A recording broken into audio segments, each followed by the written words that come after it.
Goed, ek wil sommer, hoorie, asseblief, ek weet almal is nou so half 'n bietjie koud en so bietjie bevrore, haal die brein uit neutraal uit. Ek weet hierdie is nou die punt wat 'n ou so half terug sit, brein in neutraal sit en sê, hoorie, ek hoop hierdie mannetjie het nou vir my boodskap vanaand.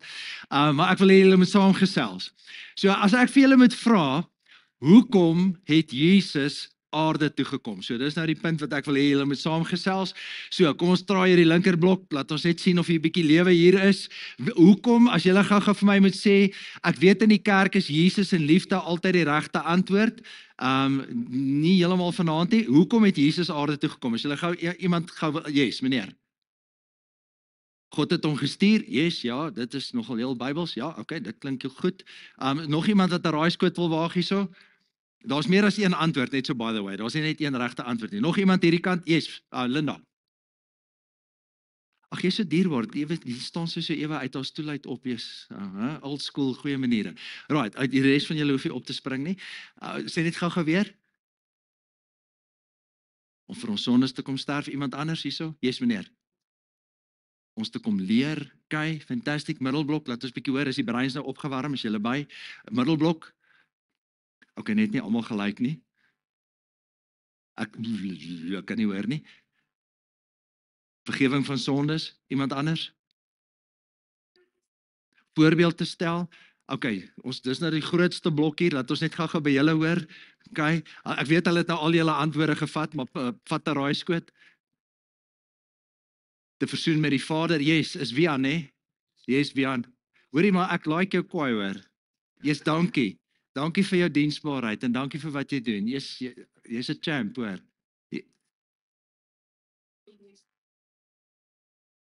Deel te maak van God se familie. Okay, fantastic. Ek gaan vir julle sommer net gou-gou 'n paar goedjies gee wat alles skriftuurlik is. Die Engels sê he came to seek and save the lost. As jy Lukas 19:10 lees, die seun van die mens het immers gekom om te soek en te red die wat verlore is. So as jy altyd wonder oor 'n ding, gaan na die handleiding toe. Die handleiding sê vir ons, hy het gekom om mense te soek en te red wat verlore is, maar dit is nie die enigste ding wat hy gekom het om te doen nie. Dan sê die Bybel vir ons in 1 Johannes, hy sê he came to destroy the works of the devil. As jy 1 Johannes 3:8 lees, wie aanhou sonde doen, behoort aan die duiwel, want die duiwel hou van die begin af aan met sondig. En die seun van God het juis gekom om die werk van die duiwel tot niet te maak. Hy is die een wat roof en steel en afbreek. Ek sê, en ek seker Dominee Etienne het dit al baie beleef met begrafnisse, maar as jy op begrafnisse kom en as mense het op 'n snaakse of op 'n vreemde manier of op ontydig dood gegaan, dan kry die Here altyd die skuld.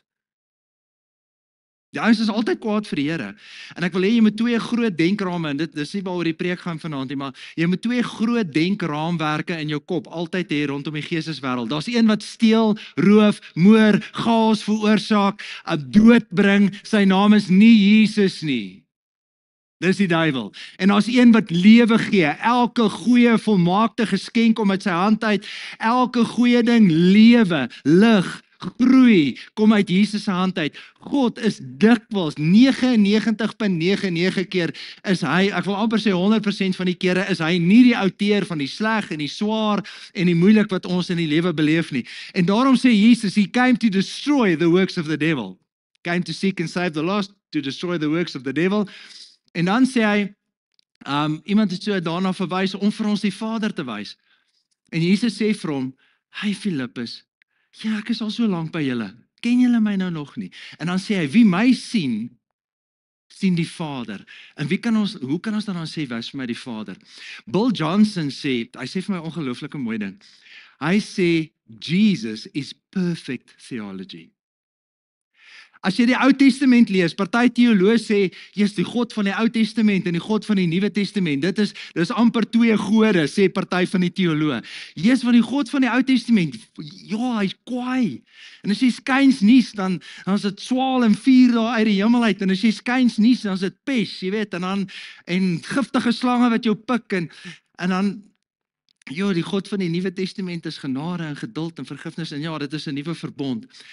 En as jy altyd, as jy de mekaar is, as jy wonder oor God, as jy wil weet, wat is God se hart oor 'n saak, kyk na Jesus. En as jy na Jesus kyk, hier's perfect theology. En as jy na Jesus kyk, kry jy 'n perfekte prentjie van die Vader. Oh, net genesing as 'n voorbeeld te vat.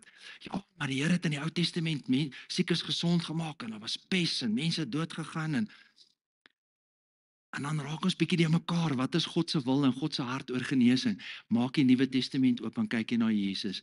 Hy het almal gesond gemaak. Niemand met leë hande weggestuur nie. Jy kry 'n perfekte prentjie van die Vader en die Vader se hart. So onthou net, Jesus is perfect theology. Is altyd as jy so onseker is oor die woord, gaan en wat God se hart is oor 'n ding. Kyk net na Jesus. Came to seek and save the lost, to destroy the works of the devil, om vir ons die Vader te wys. Iemand het dit hier genoem om vir ons sondes te sterf. Ook Christus het eenmaal vir die sondes gelei, die onskuldige vir die skuldiges, om julle na God te bring. Christus wat as mens doodgemaak is, maar deur die Gees lewend gemaak is. Ons hoef nie versies daaroor te lees nie. Ons weet almal Jesus het gekom om vir ons sondes te sterf. Dit is van die antwoorde wat die Bybel vir ons gee. Hy het gekom om ons te versoen met die hemelse Vader. As ons die Afrikaans kan lees, dis alles die werk van God, 2 Korintiërs. Hy het ons deur Christus met homself versoen en aan ons die bediening van die versoening toevertrou. Die bediening, die boodskap van versoening bestaan daarin dat God deur Christus die wêreld met homself versoen het en die mense hulle oortredinge nie toereken nie. Die boodskap van versoening het hy aan ons toevertrou. Maar baie van ons het 'n historiese beeld van Jesus. Met ander woorde, Jesus het 2000 jaar terug vir my daar aan die kruis gesterf. Jesus se werk is klaar. Jesus se werk is verby. Ons weet nie lekker wat hy nou in die hemel doen nie. Ons weet nie of hy in 'n hangmat hang en lekker rustig na hartmusiek luister in die hemel nie, maar ons dink aan Jesus as 2000 jaar terug. Ag, en julle moet dit asseblief nou verkeerd opneem nie, maar ons het iemand wat by ons kinderkerk werk. En ek en Eloise het so gelag. Dit was so 'n kinderlike opmerking wat sy gemaak het. Sy werk nou so maand daar by ons by die kerk. En Eloise is na die dag by die kantoor. Oor, is jy alright? Was jy lekker in? Jy's nou 'n maand hier. Gaan dit oukei? Gaan dit alright? En dit was nou so, sy moes nou vinnig so, dit was nie beplan hier na Paasfees, met tydens Paasfees moes sy die leiersels optel en is nou net so voor Pinkstertyd. En Eloise vra vir, gaan dit alright? Sy sê ja. Sy sê, hier so tussen Jesus wat huis toe gegaan het en die Heilige Gees wat amper land is, dit gaan oukei. Jy weet. So is dit so lekker vir haar gelag. Dit was my so kosbare ding om te sê. Maar terwyl ek nou praat oor mense wat blonde opmerkings kan maak. Ons het 'n dametjie in ons gemeente en in ons omgegroep. En ons eet nou die aand saam met 'n klompie vriende, eet ons uit. En sy sê, sy het vir jare gewonder. Wat is dit met hierdie besighede? Want elke keer as hulle op vakansie gaan, dan hoor sy, wees versigtig op die N3, there's a stationary vehicle. Elke vakansie, there's a stationary vehicle hier, stationary vehicle daar. En sy sê, sy het wonder, wat die hek gaan daar by die CNA en by die PNA aan, dat daar elke keer 'n stationary vehicle is. Toe besef sy, 1, 2, 3, blok myself. Sy het so vaal gelag. Sy was op 'n stadium op een van hierdie dating sites en sy begin met een van die boere. Ek kan nie onthou watter omgewing hy was nie. En sy begin met een van die boere, begin sy uitgaan en begin sy kuier. Maar op 'n stadium toe raak sy so geïrriteerd met hierdie ou. Want elke liewe keer, dis 12:00 in die aand, dis 3:00 in die oggend, dis helder oordag, dan gaan hy kroeg toe. En sy het naderhand, en sy het baie van die ou gehou en hulle het goed oor die weg gekom en hy het 'n bakkie. Sy hou van 'n ou met 'n bakkie. Jy weet, nee. En eendag sê sy vir hom, nee, hoorie, ek hou van jou, ons kom goed oor die weg. Maar ek kan nie met iemand uitgaan wat so baie drink nie. Hy sê, waar het ek nou baie gedrink? Sy sê, man, elke keer as ek met jou praat, dan sê jy gaan Spulpunt toe. Daai drinkplek, daai kroeg, Spulpunt, hy bars uit van die lag. Hy sê niks.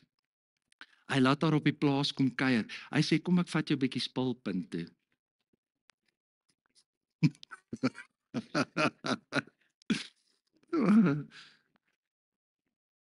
Ons het ons het rarig baie lekker vir haar gelag. Maar anyway, ons is nou nie by spulpunte nie. Dit wys julle hoe stupid kan die stadsjappies partykeer wees, nê. So ons het 'n beeld van Jesus en dis 'n historiese beeld. Dis verlede tyd.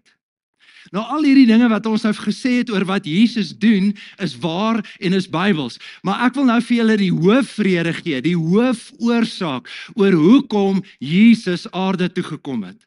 En die hoofrede is, I baptize you with water for repentance, but he who is coming after me is mightier than I. I'm not worthy to wear his sandals. He will baptize you with the Holy Spirit and with fire. Hy sal jou doop met die Heilige Gees en met vuur. Die hoofrede hoekom Jesus aarde toe gekom het, reg voor hy met sy bediening begin. Voor hy enige preek gepreek het, sieke genees het, duiwel gejaag het, dooie opgewek het, kom sê, word dit van hom gesê. Hy het gekom om ons te doop met die Heilige Gees, sodat die Heilige Gees binne in ons kan woon, sodat die Heilige Gees deur ons kan werk. Julle moet weet, in die geesteswêreld kry jy die demoniese en jy kry die engele en jy kry die goddelike wêreld. En albei soek 'n liggaam, soek iets of iemand om deur te werk.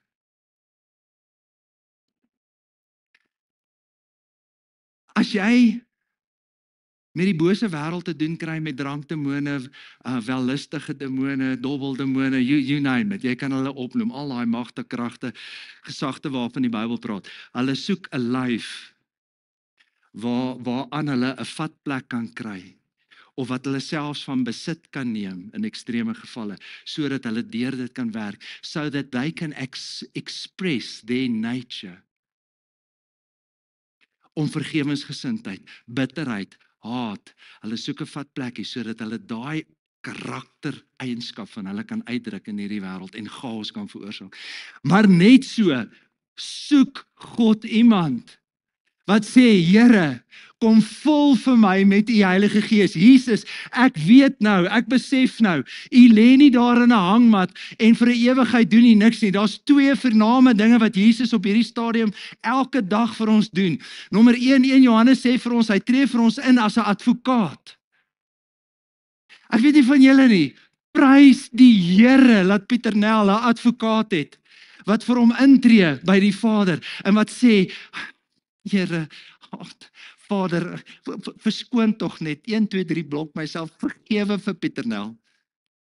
Hy was nou alweer vieslik met Eloise, en hy was ongeduldig en ongemanierd en ongeskik, en Here, en dan gaan hy deur jou lewe en jy maak droog. Ek is ewig dankbaar. Die Engels sê, he forever lives to intercede for the saints. Waar staan dit in die Bybel? Gaan soek dit 'n bietjie. Kan nie vir julle alles met 'n lepeltjie voer nie. Gaan soek dit. So Jesus, hy leef om vir jou en vir my in te tree. En te sê, meneer, wat is jou naam? Dani. Vader, Dani is my kind. Vader, ek herinner u daaraan dat my bloed vir Dani gevloei het. Vader, ek boer met genade. Gee hom nog 'n kans. Wees geduldig. Snoei hom. Bemest die grond. Bewerk dit. Gee vir hom nog 'n kans. Prys die Here vir 'n hemelse intercessor. Prys die Here daarvoor. Ja.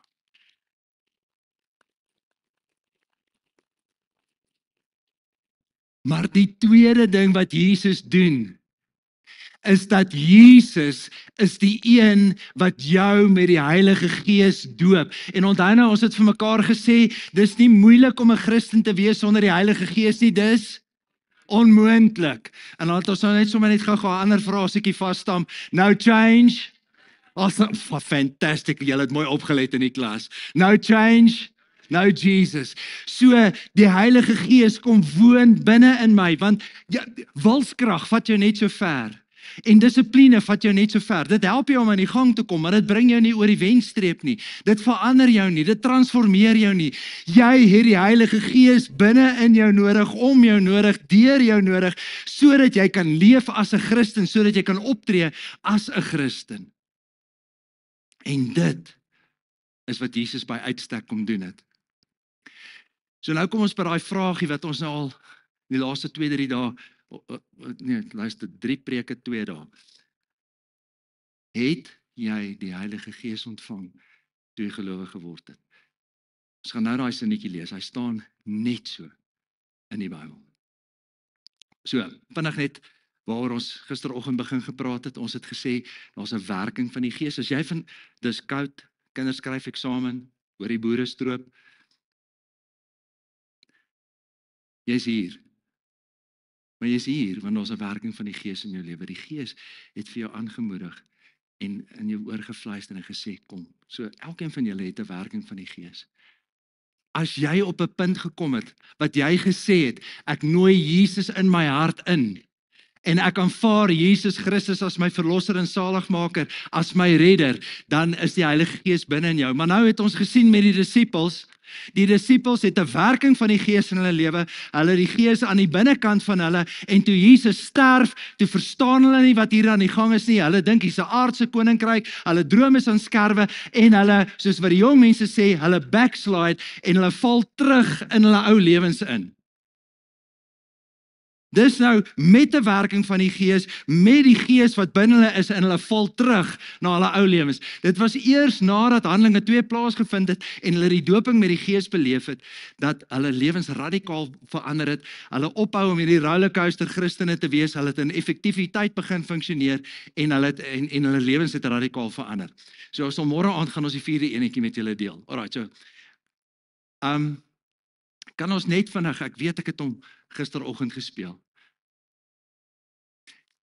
David Giga Hernandez gee so 'n lekker vinnige, bondige 3 minute opsomming van wat die Heilige Gees doen. As jy reg is, Wian, gooi hom. Who, and this is important, who is the Holy Spirit? Well, there's a lot to that.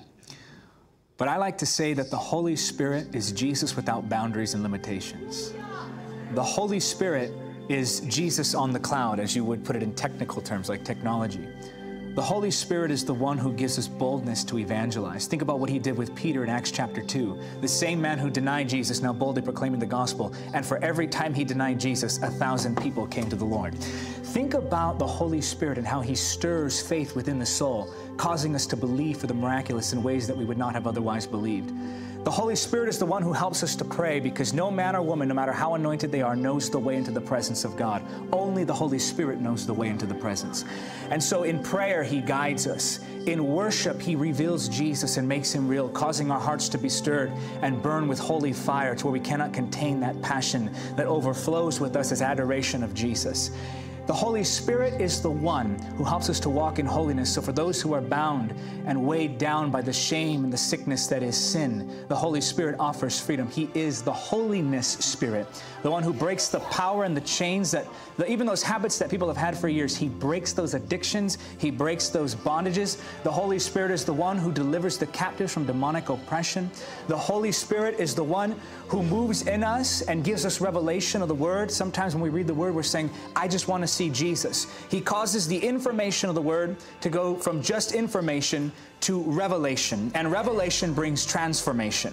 The Holy Spirit is the one who goes with us and gives us the words to speak when we don't know what we should say. In those moments where we're saying, Holy Spirit, help me. I don't know how to win this one to the Lord. I don't know how to speak. The Holy Spirit will stir within you words that come straight from the Father. The Holy Spirit is the one who opens the heart of the sinner, causing them to go from stubborn, stone-hearted individuals to people who bow before Jesus as Lord. The Holy Spirit is the one who anoints us for ministry and appoints us into the call of God. He takes ordinary lives and makes them lives that transform the world. I like to say that a single moment spent in the presence of the Holy Spirit can transform your life, but a life spent in the presence of the Holy Spirit can transform the nations. The Holy Spirit is that something more. He's that deep stirring. What was it, do you think, that caused the martyrs to lay down their lives and say, take my blood, we want to preach the gospel. Jesus is Lord. That's the Holy Spirit stirring the love of God in that heart, shedding the love of God abroad in our hearts. The Holy Spirit is the one who gives us all the promises of the Father. The Holy Spirit is the one who causes us to walk in the perfect will of God, not by the day, not by the hour, but down to the millisecond like Jesus. You really love the Holy I could go on and Spirit. on and on. Right, ons het hom gisteroggend het ons daarna gekyk. So kom ons praat gou-gou oor die eerste bekeerlinge in Samaria. Hulle kort en hulle ontvang die Heilige Gees. So kom ons gaan lees net gou-gou daai gedeelte. Nou die gedeelte in Handelinge sê vir ons, die gelowiges wat uitmekaar gejaag is, het so ver as wat hulle gegaan het, die evangelie verkondig. So wat het gebeur? Die Christene hulle was bymekaar in Jerusalem. Herodes so mal briljant slim, so mal soos 'n haas, en hy begin die Christene vervolg en hulle begin uitmekaar uitspan. Maar so ver as wat hulle gaan, onthou nou in Samaria, die Samaritane was verag, want hulle was 'n gemengde ras. Hulle het met die Assiriërs ondertrou, dis Jode wat met die Assiriërs ondertrou het, en hierdie gemengde ras het ontstaan. So die Jode het op hulle afgekyk, hulle het op hulle neergekyk, hulle het nie met hulle geassosieer nie. Maar nou vlug hulle vir hulle lewens, so ver as wat hulle vlug, verkondig hulle die evangelie, want die Heilige Gees, hulle kan nie anders.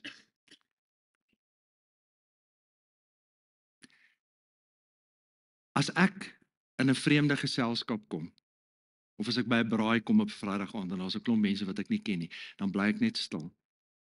Dan luister ek, waaroor praat mense? En ek gaan binne 5 minute weet, wie is jou God? Wat is vir jou belangrik? Wat is jou waardes? Want waarvan die hart van vol is, loop die mond van oor. Ek kan sommer, dit was die regte amen op die regte punt, dankie.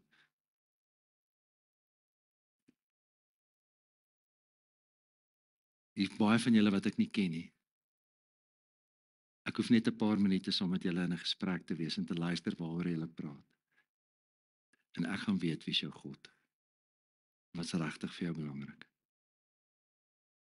Hierdie Christene het die Heilige Gees binne in hulle, en so ver as wat hulle vlug vir hulle lewens, hulle verloor hulle huis, hulle verloor hulle werk, hulle verloor alles, en so ver as wat hulle hardloop, verkondig hulle die evangelie, selfs teenoor die vervloekte Samaritane. Die Samaritane kom tot bekering.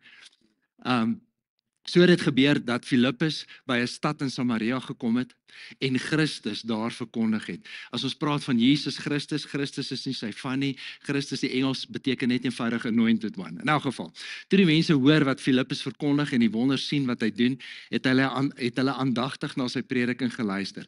Onrein geeste het met 'n groot geskreeu uit baie mense uitgegaan, en baie wat verlam en krepeel was, is gesond gemaak. En daar was groot blydskap in daardie stad. Maar toe Filippus die evangelie van die koninkryk van God en die naam van Jesus Christus aan hulle verkondig het hulle gelowig geword. Mans sowel as vrouens, en hulle is gedoop. Ek gaan op terugspring daar, dat julle nou nie die res lees terwyl ek praat nie. So wat gebeur met hierdie mense?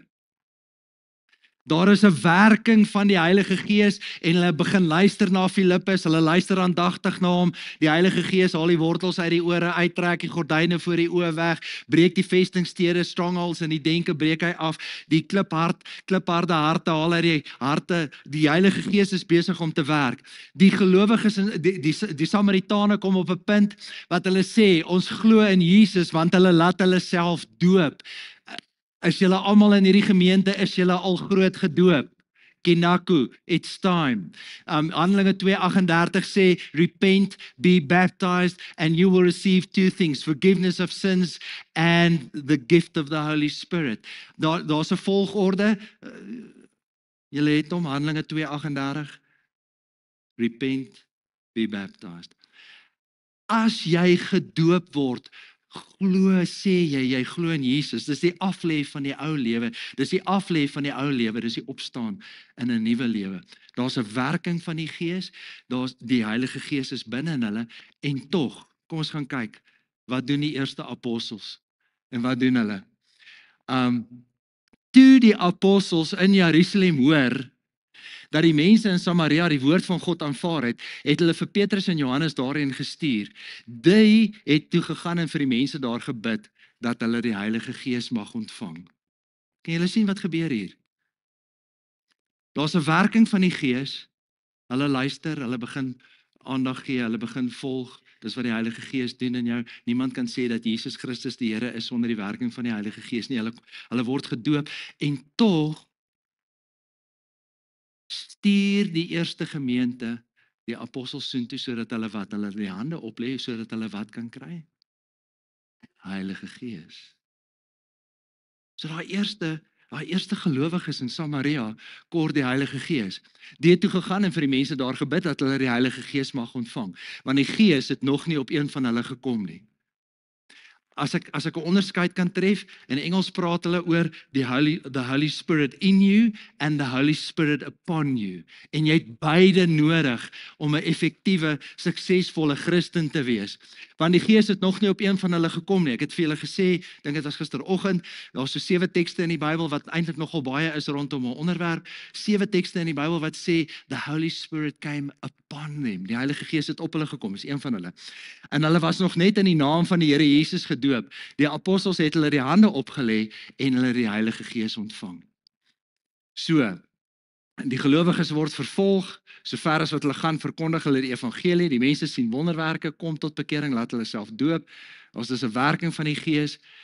As jy jou laat doop het jy gesê jy glo in Jesus en tog stuur hulle die apostels. Hulle kort die dooping met die Gees en die apostels lê hulle die hande op en bid vir hulle en hulle ontvang die Heilige Gees. Paulus se storie. Ons ken almal se Paulus se storie, hoe hy die kerk vervolg het, en hy's daar op sy perd, en hy's op pad Damaskus toe, en hy so, sy daar op met sy perd op pad, en slaat daar 'n wit lig uit die hemel uit, slaat vir Paulus daar van sy perd af, en die Here was ongelooflik strategies, want nadat Paulus tot bekering gekom het hierdie wille vervolging wat daar onder die kerk was, het dit ook toe nou gestop. So die Here haal een ou uit, you gotta love the irony, jy weet die Al-Qaeda terroris, vat die Here uit, dop hom om, verander hom, maak hom sy kind en sy volgelinge, en al die vervolginge stop op daai stadium. Vir 'n ruk het dit heeltemal gestop. En hy wit lig slat hom daar van die perd af, en hy sê, Saul, Saul, waarom vervolg jy my? En hy sê, of, excuse me, wie is u, Here? Die nuwe lewende vertaling sê, dis Jesus jou idioot. Nie heeltemal nie.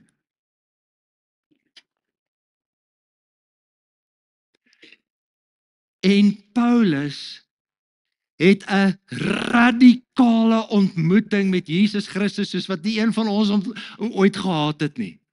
Hy's vir 3 dae is hy blind. En nou almal is vrek bang vir Paulus. Baie bang. Ananias. Ja, Here. Ek wil hê jy moet vir Paulus gaan bid. Check net die rekenaar, ek dink julle die verkeerde naam daarop het. Gaan bid vir Paulus. Really? Paulus. Kry ek danger by?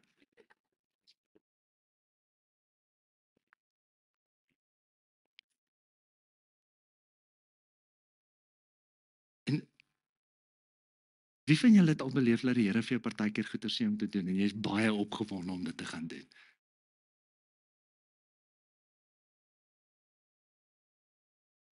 Wil nie. Ek sal nie. Kry my. Okay.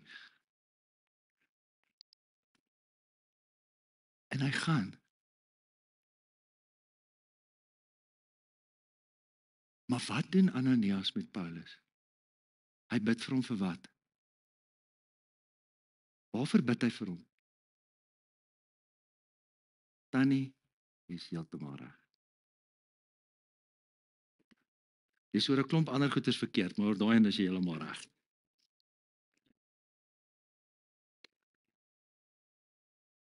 Kom ons lees dit gou.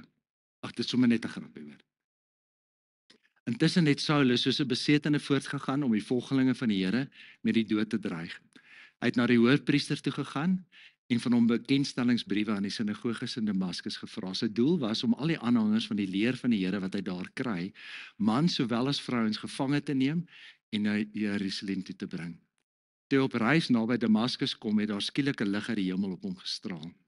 Hy het op die grond neergeval, 'n stem hoor sê, Saul, Saul, waarom vervolg jy my? Wie is u, Here, vra hy toe. Ek is Jesus. 1, 2, 3 blok myself, antwoord hy. Dit is vir my wat jy vervolg, maar staan op en gaan na die stad toe, daar sal vir jou gesê word wat jy moet doen. Die mense wat saam met hom op pad was het sprakeloos gestaan. Hulle het die stem gehoor, maar niemand gesien nie. Toe Saulus van die grond af opstaan en sy oë oopmaak, kon hy nie sien nie. Hulle het sy hand gevat om na Damaskus toe gelei. 3 dae lank kon hy nie sien nie, hy het niks geëet of gedrink nie. Geforseerde vas. God werk in Paulus se lewe. Paulus glo in Jesus na die ontmoeting, right? En wat gebeur toe? Ananias het toe gegaan en in daardie huis gekom. Hy het Saulus die hande opgelê en gesê, Saul, broer, die Here Jesus wat aan jou verskyn het, toe jy op pad heen hierin was, het my na jou toe gestuur. Lees die sinnetjie saam met my. Sodat jy weer kan sien en met die Heilige Gees gevul kan word. Onmiddellik het daar iets so skille van Saulus se oë afgeval en hy kon weer sien. Hy het opgestaan, hy is gedoop en hy het sy kragte herwin. Die twee goed waaroor kerke beklei laat die hare waai. In die eerste een sukkel julle nie meer nie. Luister, ek kom nou uit die gereformeerde tradisie uit. As daar nou 2 hekkies is waarmee jy nou nie meer sukkel, en daar's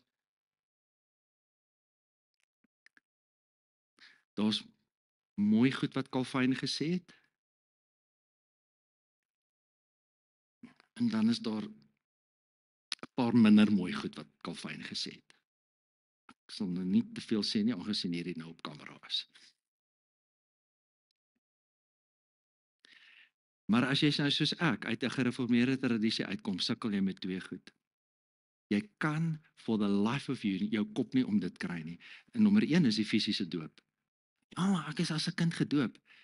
Hoorie, het jy as 'n kind geglo in Jesus Christus? Het jy 'n keuse gemaak om hom te volg? Het jy God se stem gehoor? Nee. Repent, be baptized. You will receive 2 gifts, forgiveness of sins and the gift of the Holy Spirit. Die 2 goed waarmee ons sukkel is die fisiese doop en die doping met die Heilige Gees. En ek wil vanaand vir julle sê, die 2 goed wat 'n radikale verskil in jou verhouding met die Here gaan maak, is om fisies gedoop te word en om gedoop te word met die Heilige Gees. En as jy nie daai 2 goeders doen nie, good luck for you. Jy gaan vir die res van jou lewe 'n nominale, vleeslike, sukkelende geestelike kind van die Here. Jy gaan die Here se kind wees, maar jy gaan sukkel en jy gaan hom nie hoor nie, jy gaan hom nie beleef nie, jy gaan hom nie ervaar nie, jy gaan nie geestelike deurbrake beleef nie, jy gaan nie in oorwinning leef nie. Dis nie moeilik om 'n Christen te wees sonder die Heilige Gees nie. It is impossible. So kry julle koppe rondom hierdie 2 goed. Julle het sofa baptiste sambreel vir 'n klomp van julle. Ek vermoed julle sukkel nie so woes met die eerste deel nie. Jy kan in enige kerk vergadering instap. En jy kan sê jy moet groot gedoop word en jy moet gedoop word met die Heilige Gees en jy sal so maak. En jy sal onmiddellik daai gehoor verdeel. Moenie luister wat die dominee sê nie. Moenie luister wat die pastore vir julle sê nie. Lees die handleiding. Lees die handleiding. It's not difficult. Repent, be baptized, and you will receive forgiveness of sins and the gift of the Holy Spirit.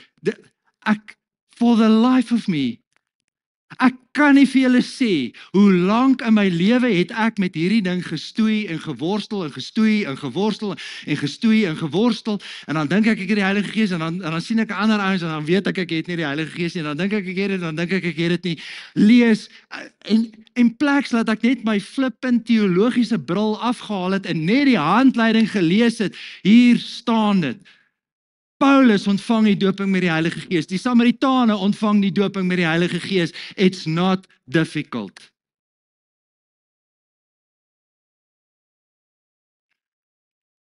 Ekskuus as 'n bietjie kwaai was.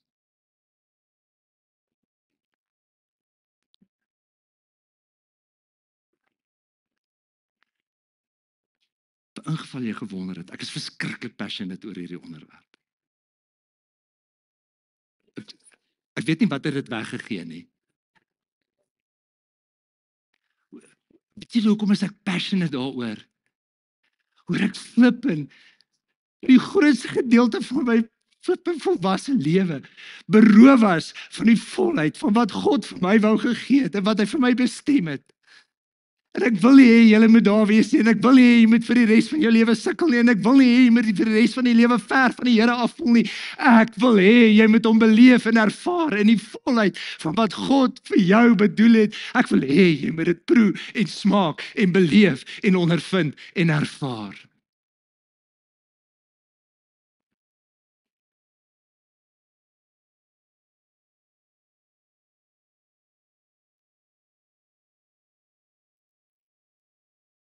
Die gelowiges in Efese kort en ontvang die Heilige Gees. As jy gewonder het waar in die Bybel staan, daai sinnetjie, het jy die Heilige Gees ontvang nadat jy het gelowig geword het, hier staan dit. Terwyl Apollos in Korinthe was, het Paulus deur die binneland gereis en in Efese gekom. Daar het hy 'n groepie gelowiges gekry vir wie hy gevra het julle die Heilige Gees ontvang toe julle gelowig geword het? Kan julle sien dat dit staan net so in die Bybel? Ons het nog nie eers gehoor wat dat die Heilige Gees al gekom het nie, het hulle geantwoord. Paulus sê, hey, hoorie, watter soort doop het julle al ontvang? Hulle sê, die doop van Johannes antwoord hulle. Daarop sê Paulus, Johannes het die mense gedoop as hulle bekeer het, maar hy het vir die volk gesê dat hulle moet glo in die een wat na hom kom, dis Jesus. Toe hulle dit hoor, het hulle in die naam van die Here Jesus laat doop. Paulus het hulle die hande opgelê, toe die Heilige Gees op hulle gekom, en hulle het ongewone tale of klanke gebruik, en hulle het geprofeteer. Hulle was altesaam omtrent 12.